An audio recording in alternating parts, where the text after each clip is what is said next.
Sup guys, it's your boy Justicar Ferrara. Oh my god, I keep messing up.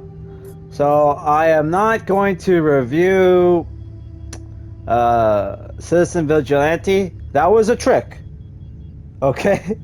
If you're excited for that movie, excited watching that movie, guess what? You're not as red-pilled as you think you are. I'm sorry. I like Yui Ball, but guess what? Yui Ball is a terrible director. Like, he's made, out of the whatever amount of movies he made one movie that's decent, and that's Postal 1. Every other movie since then has sucked, dude. I'm sorry. It's just what it is. Now people like the movie, pretend the movie is good because of propaganda, this and that. Guess what? The movie is going to be justified. The movie's going to get blamed for some stuff that's going to probably happen. Whoever's going to get caught is going to blame the movie. And then, oh, all the oppression that's going on in Europe for freedom of speech, the no self-defense laws, the two-tier justice system in the UK and all the other European countries. Guess what? All of it will be justified because of the shitty fucking film Citizen Vigilante. I see signs of a recent so I'm not reviewing that movie. I'm not going to watch the movie. And I tried watching like the movie, and the movie just looks like shit, dude. I'm sorry. What are they doing there, looting a tech-free space?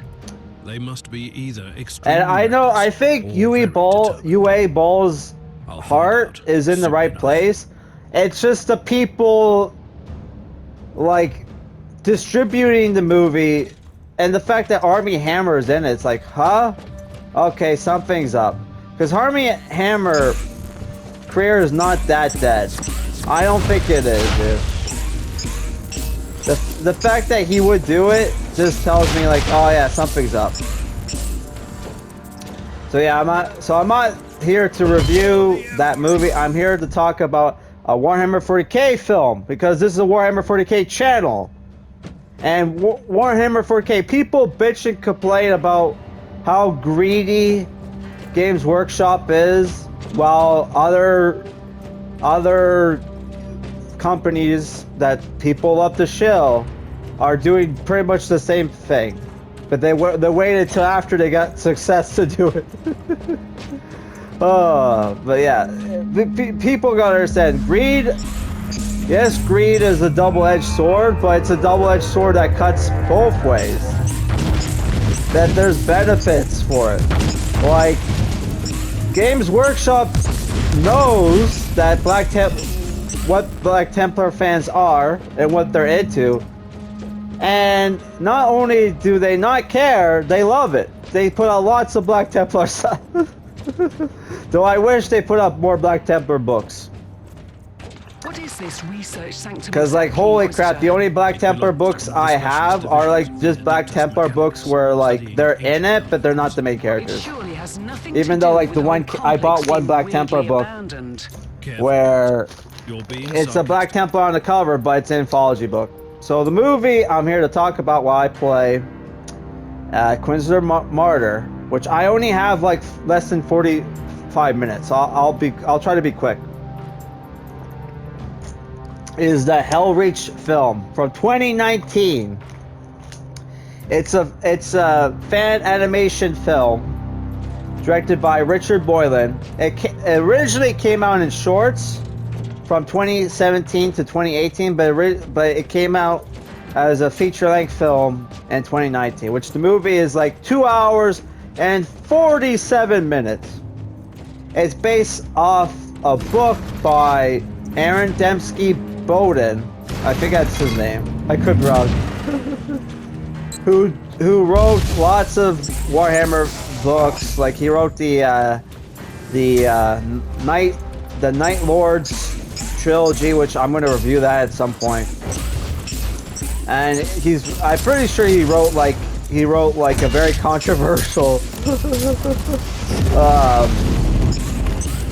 Grey Knight's book where it where there's the civil war between Grey Knight fans and the Space Wolf fans. And honestly, I am, as much as I like the Space Wolves, guess what? I've read more Grey Knight books than I've read Space Wolves books, and I have Grey Knight not models. I don't have any Space Wolf models. So guess what? I'm on the Grey Knight side, the Inquisition side. Which the people are like, oh, I hate the Grey Knight players who talk shit about the Inquisition. By the way, you are traitors, dude. You accuse the Space Wolves of being traitors. Guess what? You're a traitor, because who do the Grey Knights serve? The Inquisition, bitch. You're our fucking dog. We own you. That's that collar, the leash on that collar. Whose hand is on the other end of that leash? The Inquisition, bitch. We own you. We own your ass. And don't fucking forget it. Now I know I've only been an Inquisition player for less than a month, but guess what? Guess what? So yeah, the book Helreach is based off a novel, which I hope to buy someday and read someday. Do you have any And idea how it's these about priests could have helped Lord the Klosterheim? Black Templars Is probably another ancient relic of the past. having to defend a city during the third war for Armageddon. How are you planning to Which, for proceed people if who don't know they're all what dead? Armageddon was about, They're holders. Armageddon If they have found anything is like a planet, and I guess it's close to the Sol system, where Terra is, Earth is, where the heart of the Imperium is. And before Armageddon, nobody took the orcs seriously as a threat. They were seen as mindless beasts. But what happened is orc warlords decided to got all together, create this massive fleet that almost like invaded the heartland of the Imperium, dude. Like, humanity almost lost, not to Eldar, not to Tyranids, not to fucking Chaos, to fucking orcs, dude. So after that, they had to restructure. The Imperium had to restructure the Inquisition. They had to create they had to create the Ordo Xenos, or at least maybe the Ordo Xenos was around before that. I'm not 100% sure. When it comes to lore, like, I know people will accuse people of being new fans or not being fake fans because they don't know certain things about the lore, everything about the lore. It's like, motherfucker, this game has been around for 40 plus years. How the fuck is everybody supposed to memorize every fucking thing of lore, dude?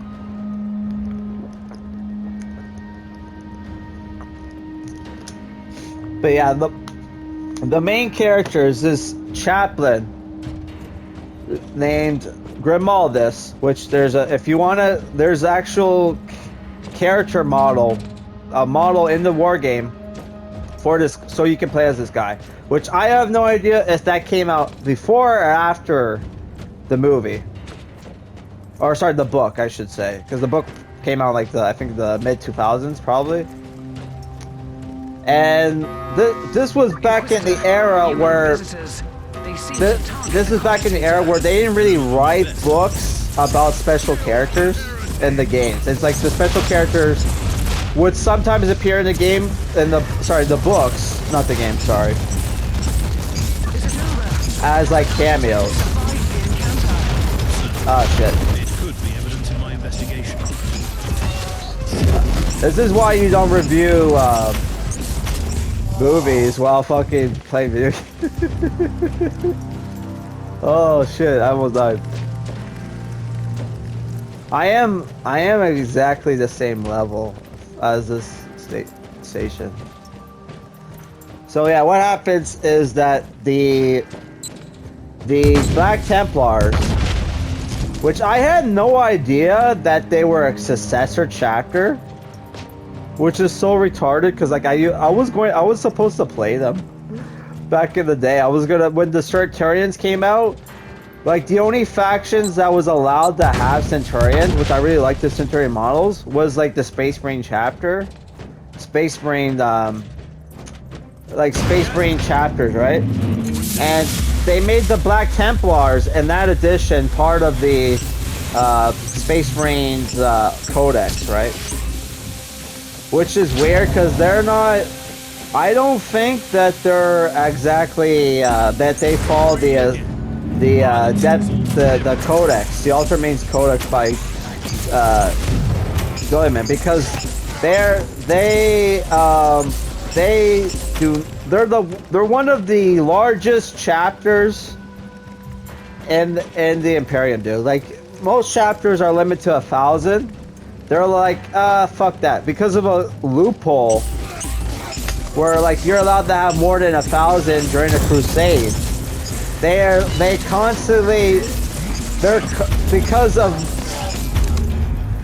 they swore an oath of vengeance over Abaddon and like the heretics. They're constantly in a crusade, so they're allowed to have as many members as they want.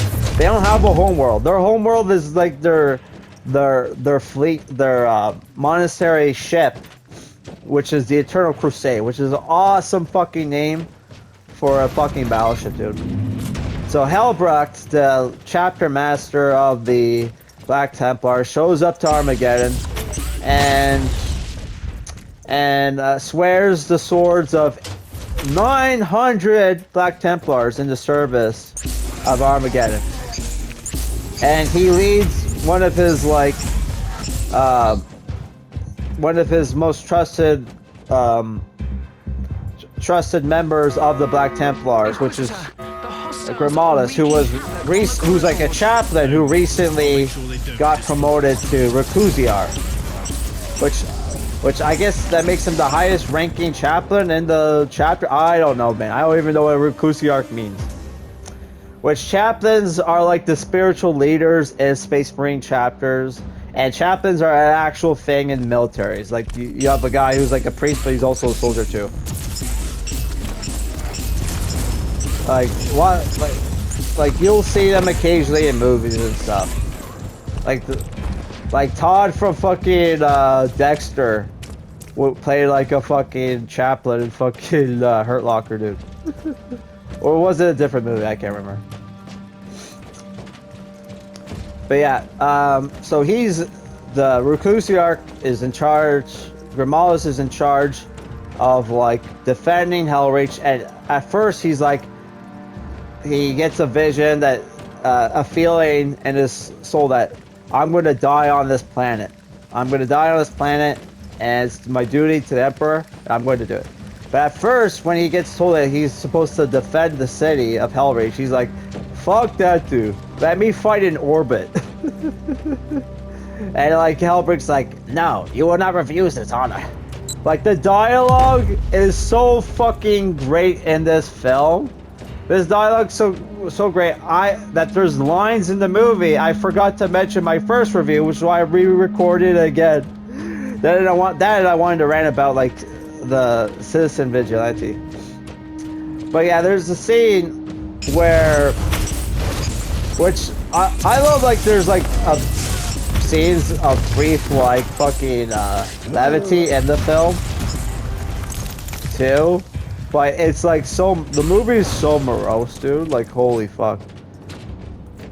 Like, there's a scene where, like, he gets told that he's supposed to defend the city, and he's like, fuck, this is bullshit, and walks away. And because he walks away, he didn't get the special access codes to communicate with the fucking fleet. So there's a scene where, like, the fleet is in orbit fighting the Orc ships, trying to destroy as many of them as they can before they land on the planet.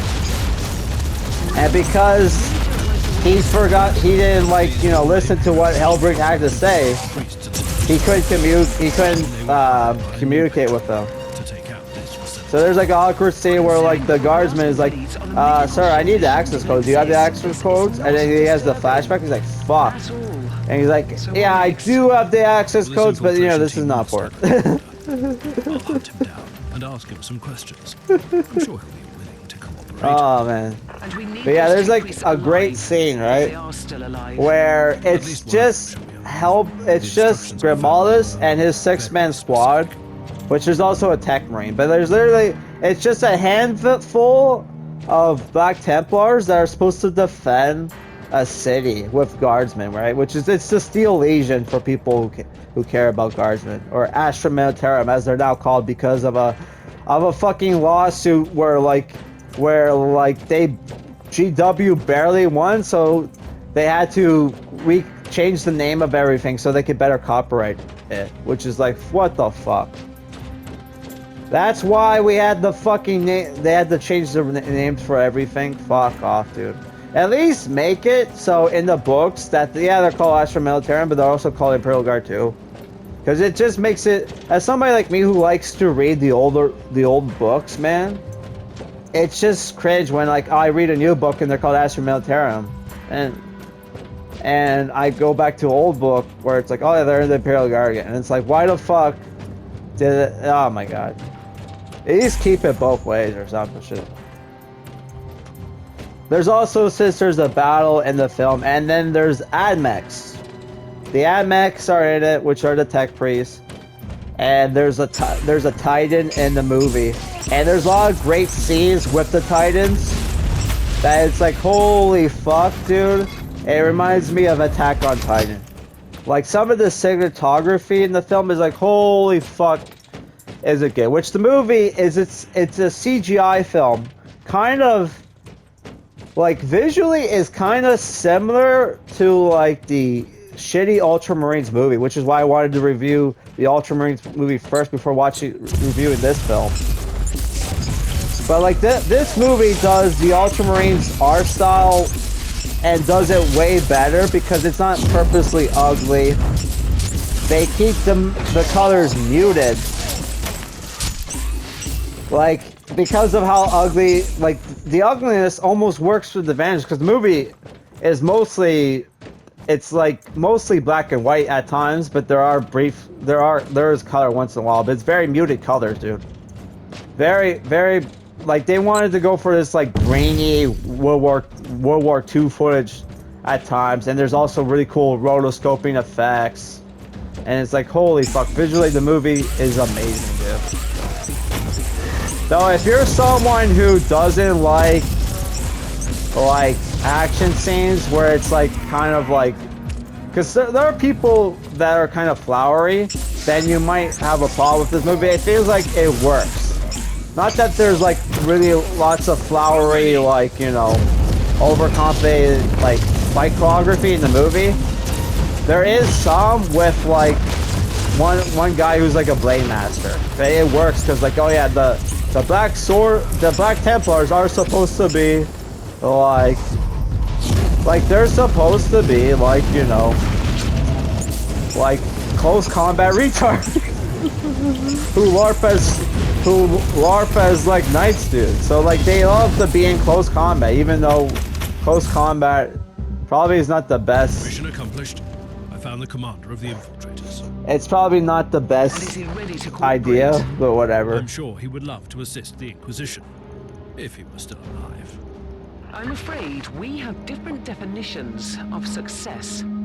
Quite the contrary, Captain. I have found crucial information. First of all, I know where they took their tech priest hostage. Secondly, Sorry, I'm just. now I have proof that I it was have a Lord very Costa sore, who first dry revealed throat the hit today. of these requisitions. I don't know if it has anything to do with how insane. hot it Has he was, fallen to the ruinous powers? or because of my It sickness. is a possibility, but I reserve judgment. Inquisitors sometimes need to use radical solutions for the sake of the Imperium. But it's true. It doesn't look good. What's with the deja vu? Like, holy crap, they have me doing the same missions over and over again. Is there something wrong with the autosave? Like, Jesus Christ.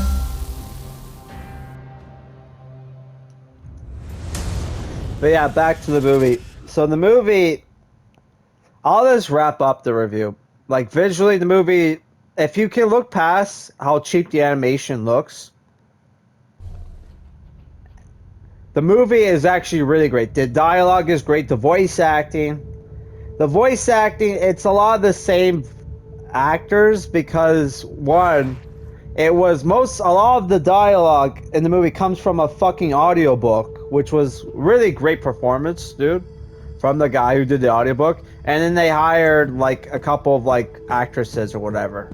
But I think almost like all the male voices is done by the guy who probably did the fucking audiobook. Holy shit. And you got the Black Templars themselves, except for like the Emperor's champion, look pretty simplistic, but it almost works because it gives it like that grittiness, and it makes them look like they look like pretty much like the old like miniatures, dude. When it comes to the armor design, it's not like with the Black Templars now, where if you look at the miniatures and they're like, they almost look too like flashy.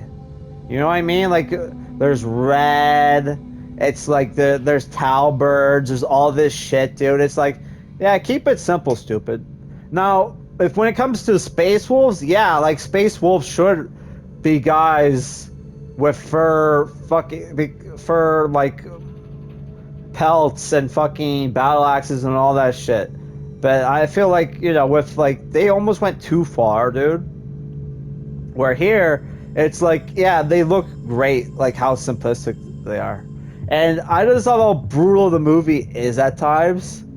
Like, there's a scene where, like, and it kind of hints back to the origins of the fucking Imperial Fist.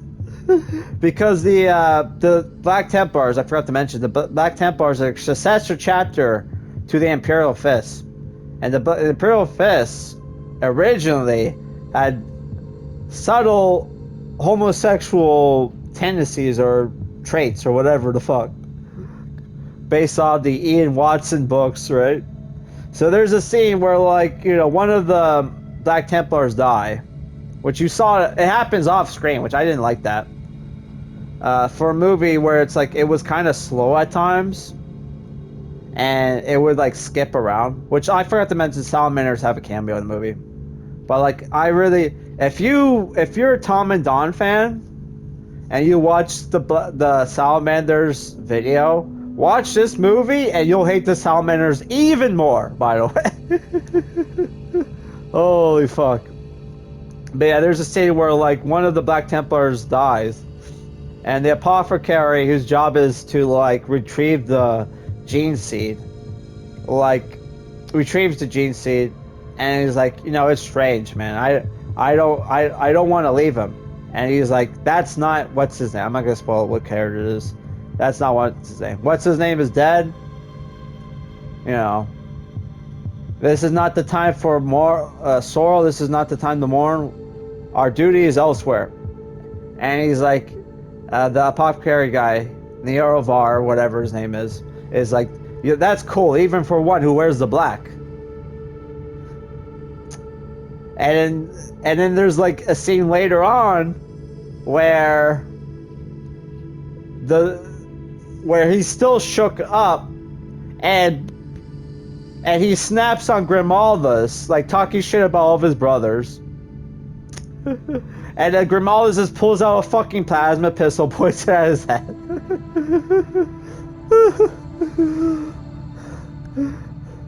It calls him basically, it's like, your black thoughts and traitorous words betray you, brother. Like, undermine you, brother. It's like, oh, or some shit. Like, I can't remember. I can't rephrase it because it's like, it's such flowery, almost like fucking Shakespearean language that the Black Templars use, and oh my god, it's so great. Like, there's another scene with the apothecary where they're having a ride in a fucking Thunderhawk, right? And the apothecary is like, how are we six going to defend all of this? It's a massive hive city, right? And then Grimaldus lets the old man in the group, even though Space Marines are technically supposed to be immortal, explain. And he's like, we defend this city with blade and bolter, with faith and fire, and with zealotry and zeal, or whatever the fuck, man. It's like, oh my god, the dialogue. Oh my god, the dialogue's so good. And Grimal is just on his Sigma male grind set, dude. Like, there's a point where, like, he convinces one of the Titan crews to stay and defend the city, right? And later on, he does something to piss them off because they find this, Black Templars find this ancient, like, weapon that's just basically this artillery laser cannon that's on the back of this vehicle, right? And they want to use it in the war, but because it's a very rare weapon. It can't be. They don't even the tech priests don't even know how to make it. They're like, and they keep like rare technology sacred. They're like, it's blasphemous. You're not allowed to use that weapon, and if you don't relinquish it, well, I'm supposed to kill you, right? While he's in the cockpit of the Titan, talking to the Titan's main pilot, which is an amputee woman in a tank that's like has wires connected to the Titan to control it, right? Kind of like Evangelion, but not really. Or I guess like Gundam Thunderbolt would be a better example with how the fucking Psycho Zaku is controlled. And literally he has his fucking Thunderhawk on standby, shows up, and he's like, yeah, if you refuse to work with us, I'll have my Thunderhawk destroy the bridge of your Titan. But they're like, but that will kill you. And he's like, yes. Oh my god, dude. And because this book came out around the time that Horus Heresy was a thing, of course they have to reference the Horus Heresy. But where like there's a thing that happens to Titan pilots where their conscious will get lost in the machinery of the Titan, right? And they'll become comatose. So there's a point where that almost happens to the pilot of the Titan, but then like Grimaldus gets on the Vox and tells her like a story about the Horus Heresy and how like before the Great Treachery, before the Horus Heresy, Horus and Rogo Dorn used to be the closest of friends, the closest of comrades, and they made a sacred vow to each other that they will stand with each other till the bitter end. You made that promise with me, Zaha, or whatever, right? And she wakes up from the brink and continues the fight, dude. It's like, what the fuck? That was fucking epic. Oh my god. Oh my god. The movie's just, it's Kino, dude. And the fact that the movie is a fan fucking film, and it's like a million times better than the shitty Ultramarines movie. Even though I have seen the Ultramarines movie like twice in the last like couple weeks, dude. I even showed it to a friend of mine who fucking hated it. But it's like, I'm kind of turning on that movie. But yeah, this movie just blows it out of the water. Where like the shitty Ultramarines movie at best is a 5 out of 10, and that's only because of the great voice acting by Terrence Stamp and John Hurt and Sam Pertwee. This movie is I want to say it's an 8 out of 10. I will say it's 8 out of 10 because the only problems with the movie has to do with the fact that, okay, it's a fan film and there's limitations, right? Like they have like there was an obvious contrast between the female voice actors they hired versus the audio book where they had the great voice acting from the and then there's the fact that like the movie, for a movie that's like over 3 hours, dude, I watched it more than once, dude. Now, have I watched the movie in one sitting all the way through? No, I have not. I will say that I have not, dude. But it is a great movie. I highly recommend it, and I recommend you watch it today. If you're a fucking real fan of Warhammer 40K and you want to see how badass the Black Templars are, dude, check out that movie. They'll be your new favorite chapter. All right, guys, peace out. Goodbye.